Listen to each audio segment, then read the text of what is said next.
Welcome to the ChrissieCast. Thanks for joining me. We're live from the compound on this glorious day. Why is it extra glorious? Well, because I have the total ray of sunshine that is TV star, radio host, reality TV winner. I mean, what hasn't he done? He is an angel. His name is Dylan Lewis. Welcome to the ChrissieCast, Dylan Lewis. Thank you. We've spun up Child's Play, and you have very graciously sent us photographs, 3 photographs of baby Dylan.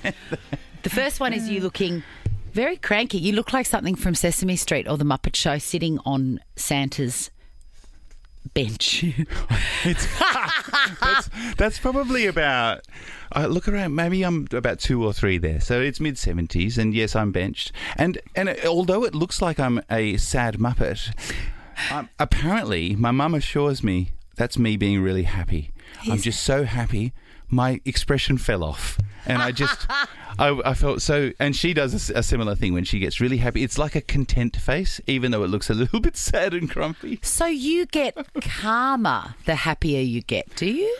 I think maybe it's something to do. Wow, shall I lie on the couch for this? maybe it's something to do with if I feel calm, it's a rarity, and so that it indicates happiness to me. And also, it's a big moment meeting Santa. I don't call him that. I call him Father Christmas. Do you? Why? Yeah, I've just never felt comfortable. I've never said Santa. I don't go Santa. It feels like doesn't feel like it should come out of my mouth. It's like me trying to say the word, as everyone else says it, anchovy. I can't say anchovy. Do you I've got to say anchovy? Yes. I feel like anchovy is a much prettier word than anchovy. Well, same, and that's the same. I can't say Santa. It's not a pretty word. It sounds too much like Satan's claws. It is very close to Satan. I think we called him Pal Miz when we were little because we couldn't say the big word. Pal Miz? Pal Miz. Father Christmas. Pal Miz. That was close, wasn't it, as a 2-year-old? There's another photograph of you here, just delicious, in a green cape with a cake that you've made from mud. And I don't know where this was taken, but I'm a very observant person. Oh, good. You're going to profile me. The fence. Look at you, sleuthy. I don't know. I'm nervous because I've just said that You've picked it up. Yep. Yep. Show us what you got. Is this in South Australia? Yes. Is it? What? No, shut up. You just Googled that. Really? No. Okay. What? Why? So when my parents separated when I was 5, my dad moved to Adelaide, never been to Adelaide before. And right from when I arrived, the first thing I noticed was the fences. Adelaide, and look, I'll say broadly South Australia, have a problem with fences. The fences are unsightly. And wait, show me. What's in that one? Every fence. It's a tin galvanised iron fence. No, it's wrong. Oh. And now that I've told you, you are going to see nothing but bad fences in Adelaide, and I don't know why they do it. No, I'm going to school you about how to view the fences of Adelaide. Next time you're in Adelaide, enjoying the beautiful food and wine that it has to offer. I love South and Australia. The people. I might move to South Australia when I get old and overwork. Yeah, it's good for that. I love it. It's great for that. And you only do 1 month a year of intense partying in March, and then you just chill and get ready for the next March. But next time you're there, notice the brush fences of South Australia. Yes, I don't like them. Oh, they seem a little fiery. It's so interesting you mentioned the brush fences because the house that we were going to move into just before my parents split up and then the whole plan was off was on Portrush Road. And I remember being driven past it going, this was where your life was going to be. Yeah, wow. And it had a brush fence. They're everywhere. The brush fences, the Stobie poles. The Stobie poles. Isn't that a funny thing? Which then they made pretty by getting people to paint them, and my mum did paint one. Do they wear jumpers like they do in winter in Melbourne here, the poles? They don't really... Oh, the poles? Yeah.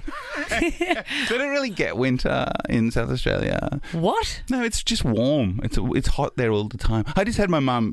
we're in Melbourne. And I just had my mum visit from South Australia over the weekend. It was her birthday. Happy got birthday, tattoos Mummy. together.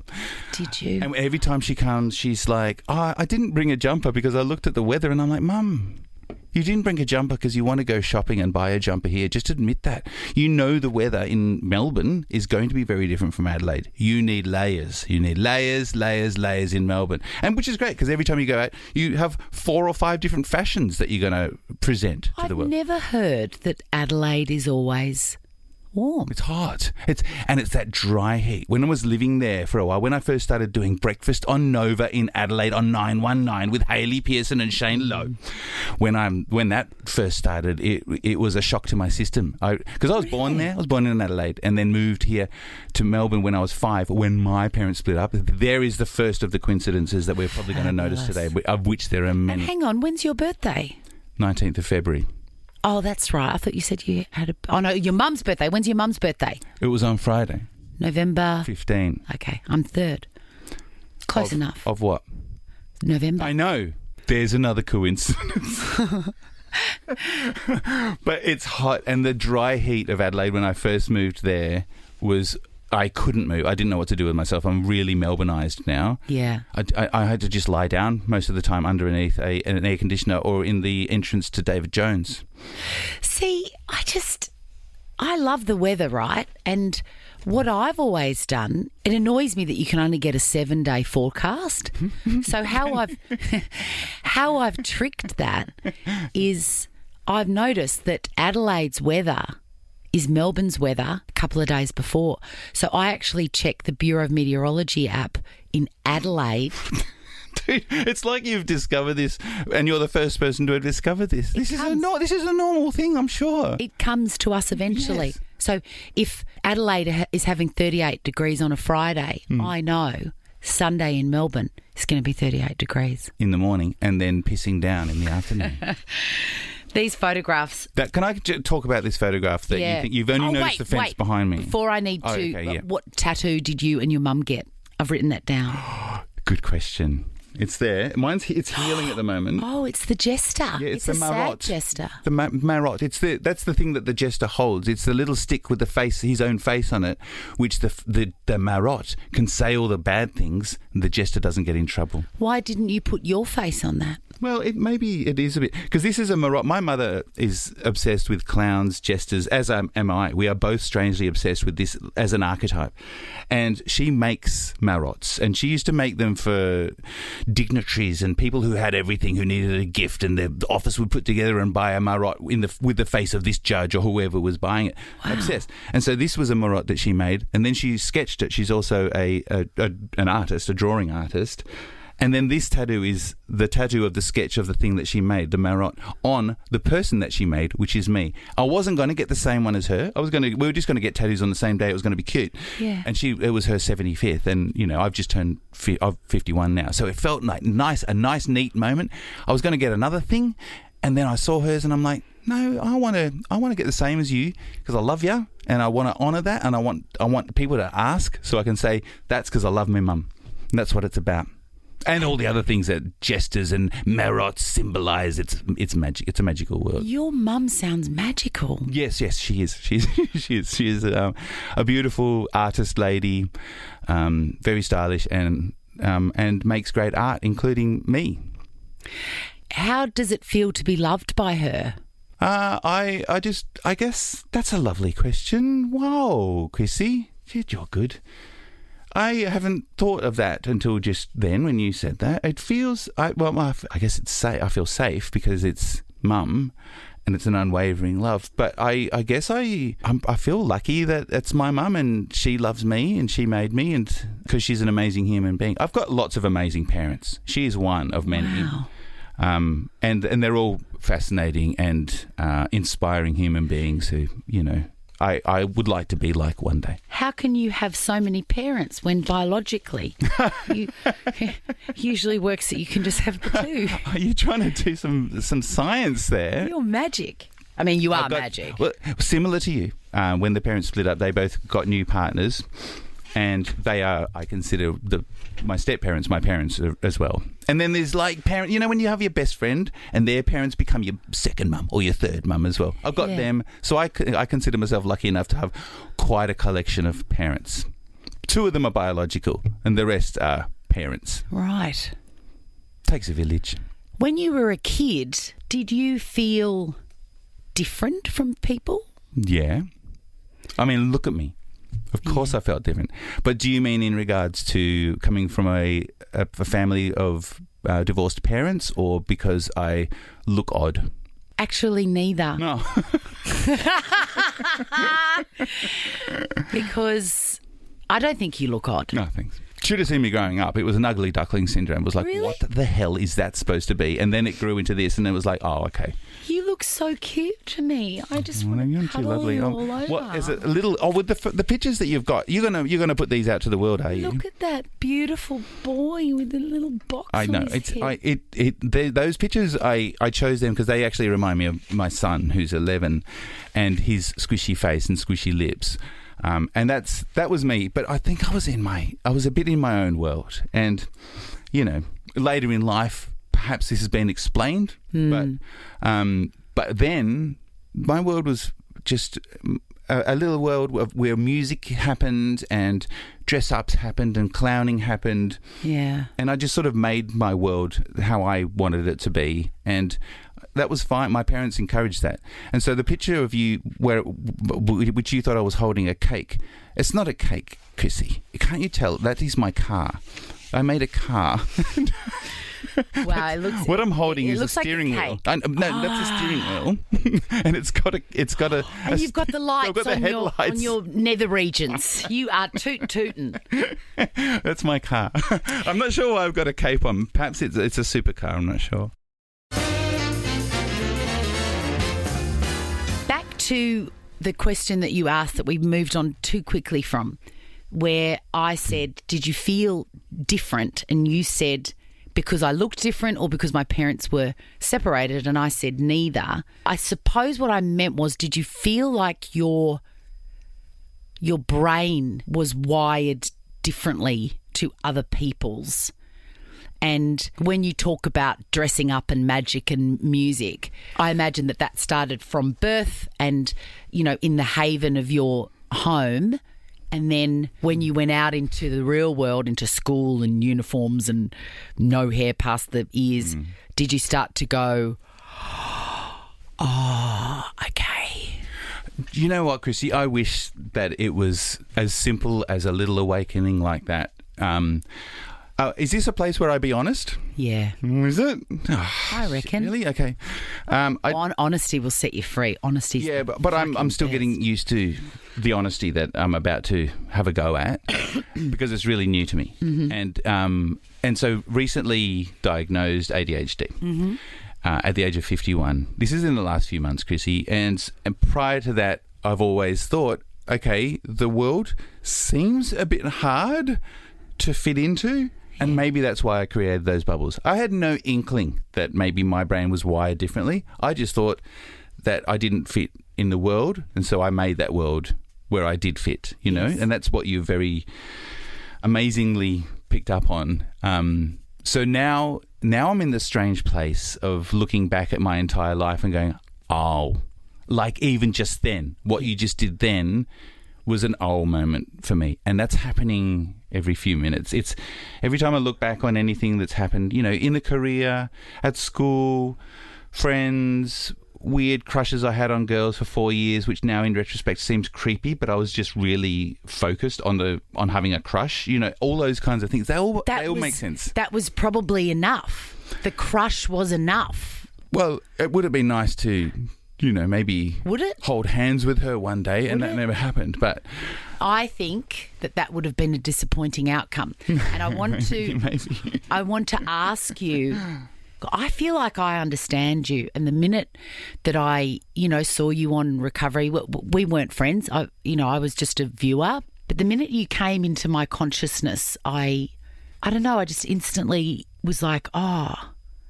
I get this guy. This guy's a bit like me. And then we met and, I was right. We are. When we said jokingly that there are lots of similarities, that's not a joke. There are a lot of similarities. And I find that whenever I see the things that you're doing, I mean, what reality TV shows have you been on? Well, this Big Brother? I want to bring this up because you were on Celebrity Big Brother in 2002. Correct. And you were on I'm a Celebrity, Get Me Out of Here. I can't remember what year, but 20 years later. 20 years later. I only do them every 20 years.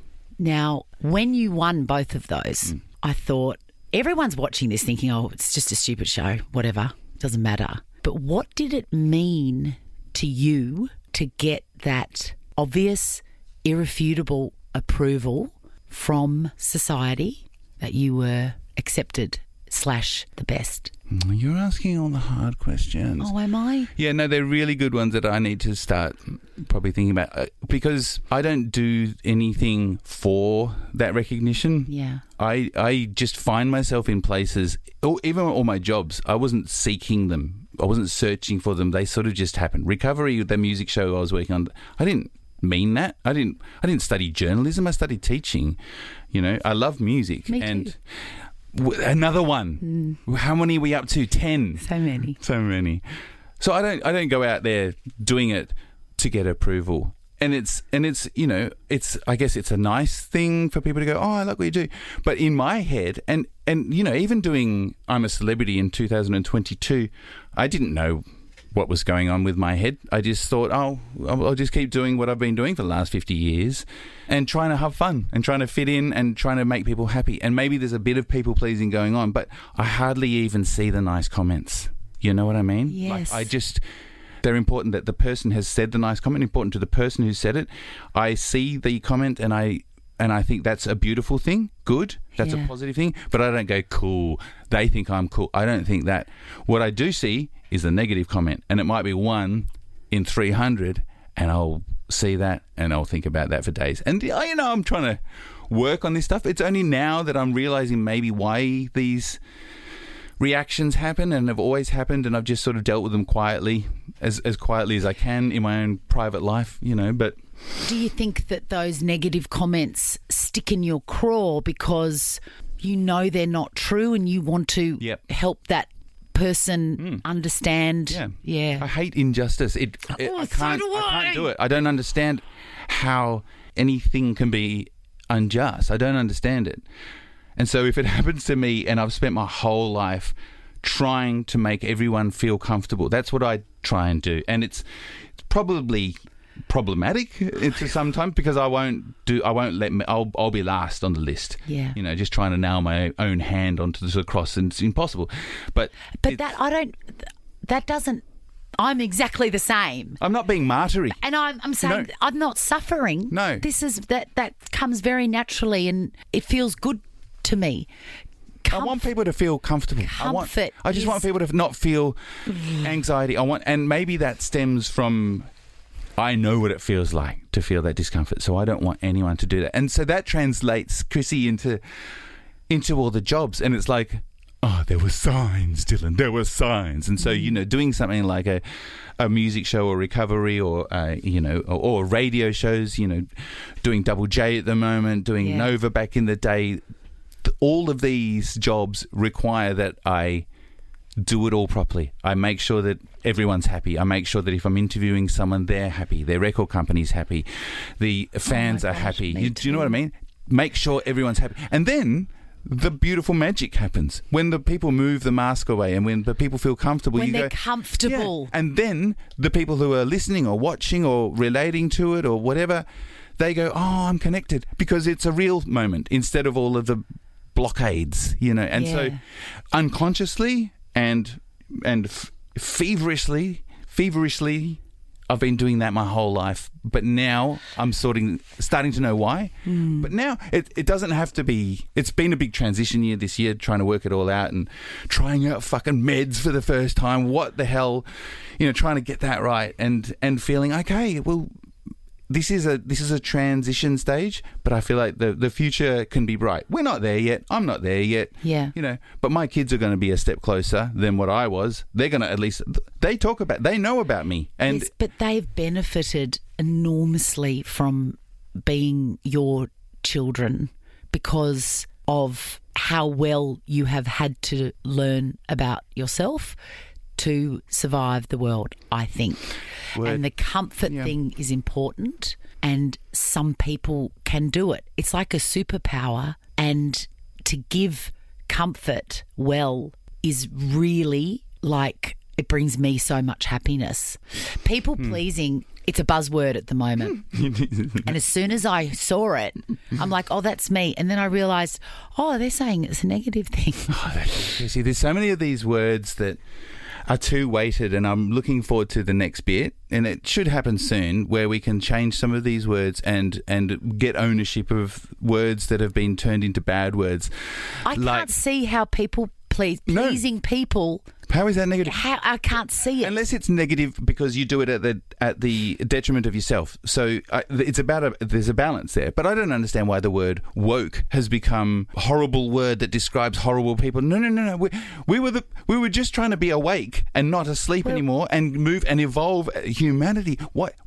I don't like the letters ADHD. That doesn't describe me. No. I don't have disorders and deficits, and nor do I have a superpower. I just have a different kind of brain that makes me run hot, that gives me this super powerful, amazing energy. But it's also got a lot of hard bits that, these are the bits that I've had shame about and I'm embarrassed about, and I still won't talk about. Not now, maybe not ever. But the process of moving forward, I think it's leading to a place where I can be a better version of me, and I can talk to my children about them having the best shot in life with the world around them now, trying to improve. Some parts of the world. There are other parts that are very odd right now, but at least I will control the bits that I can, and that's, my family and me.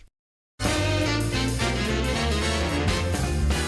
want to talk about your family and your kids and your wife, Holly. It's very clear and unequivocal that you love her. I do. And I've been thinking a lot about love recently, and like whether or not it exists as a standalone universal feeling. Great. Or, Come on, yep. Or more. Whether it is, like a fingerprint. It's really bespoke and individual to every human being. It's a unique thing. And if you could, let's say that we strike love out of the dictionary, what synonym, what other adjective would you put in its place? Given you've been with your wife, quite horny. I would think horny. What is the in sometimes. Wow. No, please don't take that as my one answer. I love that because I don't like to be told by somebody. It's not that I don't like it. It makes me feel misunderstood and like, oh, I shouldn't feel that. There's a thing where people go, oh, it's not about the sex to me. It has to be about the sex a little bit. Oh yeah. Because that's the one thing that you do with that one person.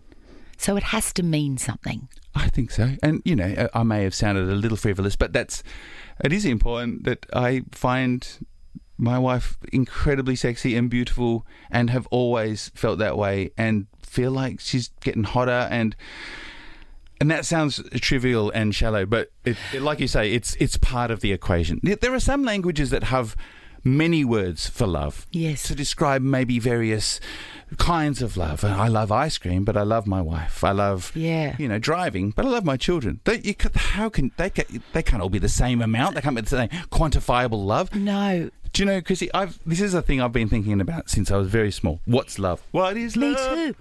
Baby, don't hurt me no more. Welcome to the show, Hadaway. Yeah. Take a seat. Come on.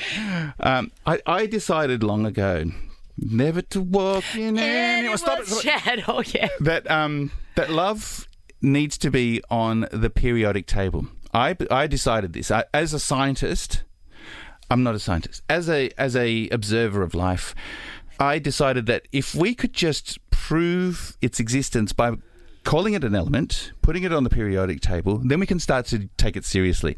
Because forever it's been the word that poets use and musicians use and artists paint, and it's the thing you say when you're getting married, and you say it to your children, and it's a feeling. But I think it's measurable. I think it's quantifiable. I think it's it's a thing, and religions are into the idea. I'm not necessarily a particular religious person, not particularly religious, but I'm quite spiritual. So I think that they're all onto it. They all know that God is love. Love is an energy. God is an energy. God is the thing that binds the universe together. God is the reason that things want to live and things want to grow. That's why plants grow. Love, it's an energy that is the reason that life continues. And I just am looking forward to the day when some scientists can photograph it and go, oh, there you go, it's real. We can all get on with it now. Now we know it's real. We don't have to pretend that it might not be real. We can get, it's real. Let's go. It's on. But it's like next ghosts. to oxygen. It's like and beryllium. ghosts. It's like ghosts, though. Well, yeah, you can't see it, but some of us have felt it. Yes, but I want proof. Yeah. Well. Can't they photograph ghosts? No, they do that? the problem with ghosts is... In Ghostbusters, they have... That's that documentary. Have you seen Ghostbusters, the documentary? There's ghosts in that. There's a big Stay Puft. There's a marshmallow ghost. He's my favourite. I do love a bit of Stay Puft. I love it when he gets angry too. I used to play Ghostbusters on the Commodore 64, and it would take 45 minutes to load. And do you know what? Do you remember the cassette? Yes, that's why it took 45 minutes, because you'd have to stop it, rewind it a bit, and keep loading. You must have been a very lucky kid, because I only got the standard issue games with my Commodore 64. Do you remember Toothpaste Invaders? No. Do you remember? That was the standard game. No. And you just had to clean teeth. Oh, that sounds fun. It's so educational. exciting. It's educational. The kids will love it. I didn't have a Commodore 64. My friends had one, Andrew and Craig, and I would go over to their house and play on their Commodore 64, and they got a rude game. A rude game on the... What? Yes. Space tits. I was going to say, did it involve boobies? Yes, and it was you're in space and these tits come toward you just with very bad animation. Beep, beep, and they get bigger and you have to go onto them and go and get them. That's it. You suck them in. Yep. How good is that? A bit eatable. Also, I reckon buzzies are one of the top 10 things in the world. In life. Am I allowed to agree with you? Yes. I love buzzies. I love buzzies. Sometimes I just look at them in the mirror and I go, they're just there. And me too. I get to enjoy them every single day. Yeah, me too. But it's... And they're so versatile. I don't say I look at... They're a pantry. They're sexy. Do you know what I mean? They're fabulous. What am I for then? Yeah, I've never known. Why Some do men have lactate buzzies? when required.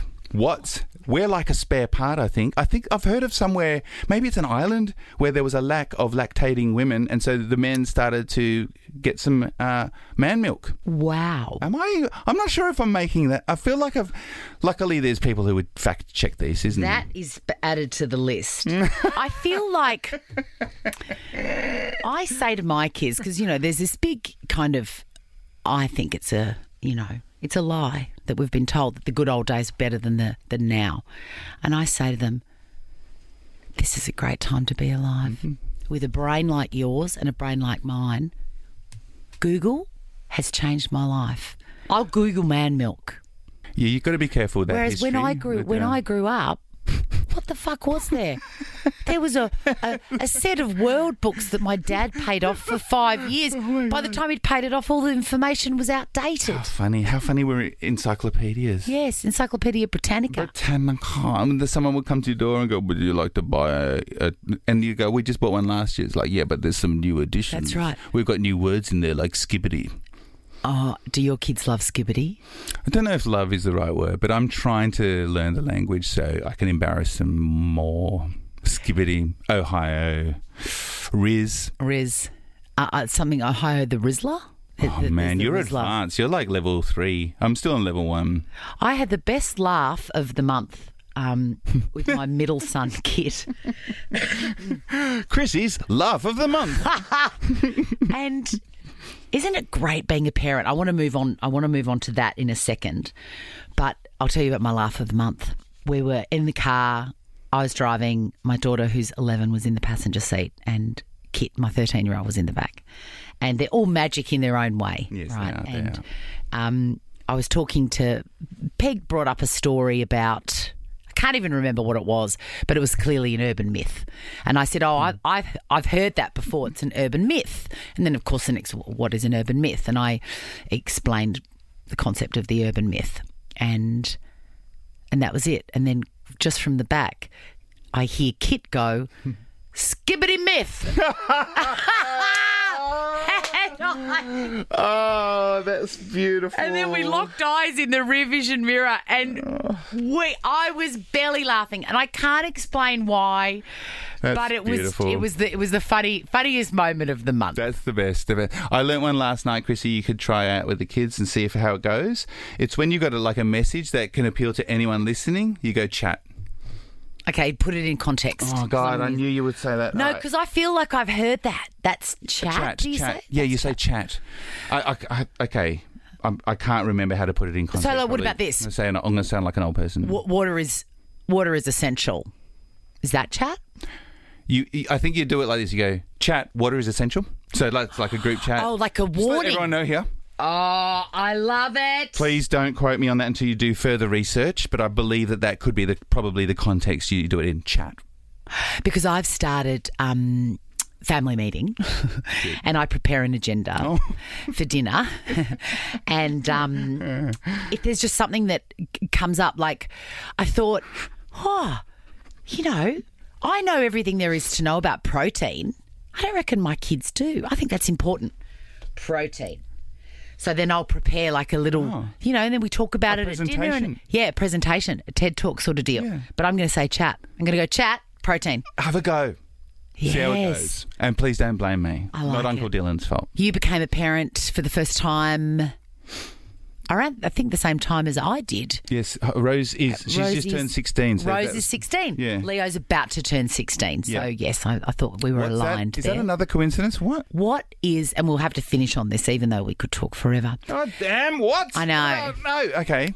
Yes. Quick, talk faster. When you were becoming a parent or thinking about parenting before you'd had the baby, what is the biggest surprise that you have come to know since actually becoming someone's dad? Oh, the biggest surprise. Okay. Yeah. What is the element that is not what you expected? I feel like becoming a dad was the reason that I was put on this earth. I feel like when I realised, we're doing this, it was like all the training I've been doing my whole life, all of the stupid tricks that I've learnt. The comfort. The juggling. Of course. I do all these all the clowning things that I do and all of the strange talents that I've half learnt. So I can do millions of things, but none of them well. All the instruments I can play, all of the entertaining that I do for fun, all of that came into play. Being able to read stories beautifully, it was my time. It was my time to shine. Your time to shine. Influencing small people to have good music taste. This is my time. Yes. And so I went into it a little, maybe even cocky, just like, I got this. Yeah. And maybe the surprise, Chrissy, has been the depth of my love. This is not a thing about me. It's not about the things that I can show my kids or teach my kids or entertain my kids about or even impart a wealth of knowledge about, because I'm learning probably more from them than they're learning from me. I think it's the surprise is how deep my love is. And I get emotional just thinking about their faces. I get emotional looking at them as I'm creeping out in the morning, trying not to wake them up, and hearing them speak and watching them grow. It's been the greatest gift that I've ever been blessed with, thanks to my wife for birthing them, and I love it. I don't want them to be anyone else's kid, and I don't want any other kids. I want them. That's what I say to them. I say to them sometimes. Even yesterday, I sent a text message to Kit. Again, I seem to be talking about Kit. I love them all the same and differently. Yeah, and that's been a great joy for me. Yeah. I just said to him, I just can't believe how lucky I am that I get to see you every day. And I'm sure that everybody that meets you would love that, would just look at you and hear you say something and go, I wonder what he's doing tomorrow and the next day. And I don't have to wonder that because I'm going to know. My sister, that's me. Yeah, exactly. You've nailed it. I feel lucky, and and sometimes I try to explain to them, like, if I was at school now, I reckon you would be my friend. Yes, so do Why? You know, and I think I would love my daughter to be my friend at school. She's the kindest, best person we know. And, you know, just seeing her grow and thrive, and, you know, she's 16 now. She's got a boyfriend and she's singing, and she's just stunning and funny, and just every day I feel blessed to be near her, let alone to be, you know, the person who made half of her. And the same with my beautiful boy, Jethro. My children, yeah, everything, Chrissie. And, you know I can see in your eyes right now that this is real talk. You know, this is facts. I love it.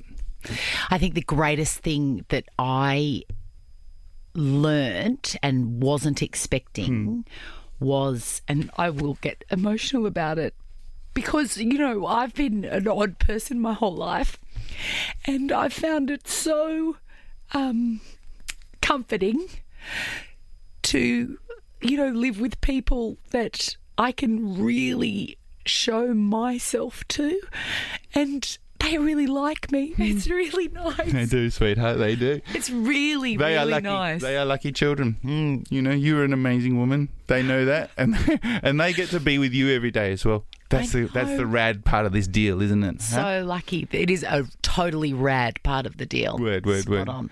What do I do now? You're across the desk. The alarm's gone off. It's time. That's the hug alarm. It's the hug alarm. Let's hug. Thank you for coming in, Dylan Lewis. I love you. All right, so if that didn't warm your soul, you probably don't have one. I would check. Dylan Lewis, go check him out. Listen to his beautiful brain on Double J. He's magic. And that's it for another week of the ChrissieCast. It's time to go and gather my feelings and kiss my kids all over their delicious little faces. Hey, also don't forget, go check out the garage sale at thechrissiecast.com.